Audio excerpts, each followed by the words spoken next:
Welcome back to the Busy Keto Life channel, where you get the fact-based information you need to succeed at keto, lose all that excess body fat effortlessly, and get in the best health of your life. One of the questions I get asked all the time is, what kind of fat do you eat, Dave? But they're actually asking another question, and you really need to hear the answer. So what are people really saying when they ask what fats I eat?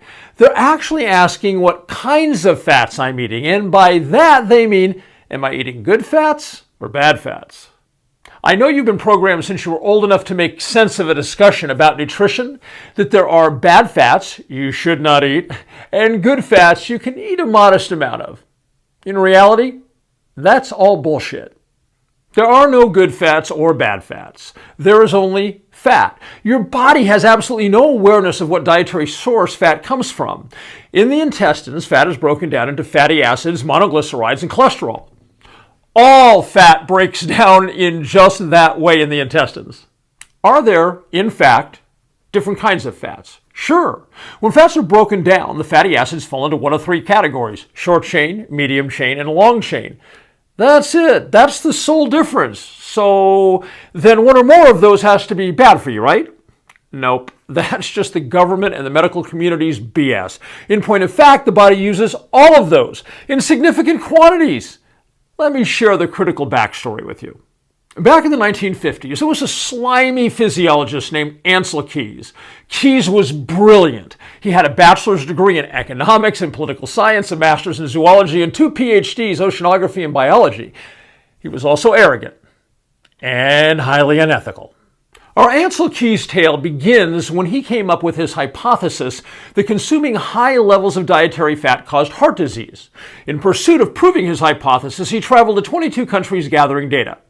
Note I said to prove his hypothesis, not test it. In other words, he set out to prove he was right, not find out whether he was right or wrong. And when one goes into research, determined to be right, one will end up with what one sets out to find. And Keys sure did. When Keys returned to the United States, he wrote what became known as the 7 Countries Report, which confirmed his hypothesis that high fat intake caused heart disease. But wait, didn't he do research in 22 countries? Why, yes, he did. So how did research from 22 countries end up being the 7-country report? Simple. Keys excluded the other 15 countries because the results he found there contradicted his hypothesis. In some countries with high fat intake, he found very low incidence of heart disease. In other countries with very low fat intake, he found high incidence of heart disease. Since those facts were inconvenient to his hypothesis, he just left them out of his report. Between 1959 and 1975, Keys authored 3 best-selling books that propelled his manipulated data into the public eye. Of course, in his book, he lied again, characterizing the data as hard fact. During those years, he also appeared on radio and television throughout the United States promoting what he pitched as proven fact about dietary fat causing heart disease. By the late 70s, these events and the full-blown acceptance by the public of Keys' conclusions led the U.S. government and the medical community to begin marketing those conclusions en masse to the public. Interestingly, no one bothered to replicate Keys' research, which in the scientific community is supposed to be the gold standard for proving something to be factual. That wasn't done with Keys' research. It was only decades later that future researchers discovered the omissions from Keys' work.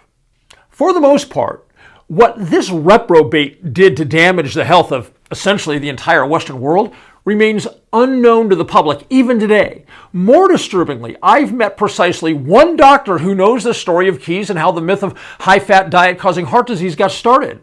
I should also tell you that once studies were finally done to test his theory, no modern research team was able to duplicate his findings or reach the same conclusion. In fact, there is an abundance of research showing exactly the opposite, but both the government and the medical community have worked overtime to ensure that research is never given any official review. I read another interesting and relevant piece a few years back dealing with a phenomenon the author referred to as scientific myths. Although we'd naturally think of science and myths as mutually exclusive, the author pointed out how when a scientific fact has been perceived to be accurate for decades, and the leaders of a professional community have built their careers on the acceptance of that fact, they will defend it at all costs, even as new research shows it to be false, because they perceive their credibility and their careers are at risk. The author went further by referencing historical data, showing that the truth will remain obscured until the generation of leaders who built their reputations and careers on that false scientific fact die. The author's research showed that until that leadership caste literally dies, no one in their industry, whether science or medicine, will go against them and promote what has since been actually proven factual. So what happened about 1980 when the government and the medical community started spending hundreds of millions of dollars promoting Keys's bogus paradigm? That's simple to see by looking at just a few graphs. In this chart, showing the increase in adult obesity, you can see the result of the Ancel Keys scam being put into action by hundreds of millions of Americans on the recommendation of the United States government and your doctor. The point where it shoots upward is 1980. Here's another chart showing the increase in childhood obesity. Again, the point where the lines begin to shoot upward is 1980.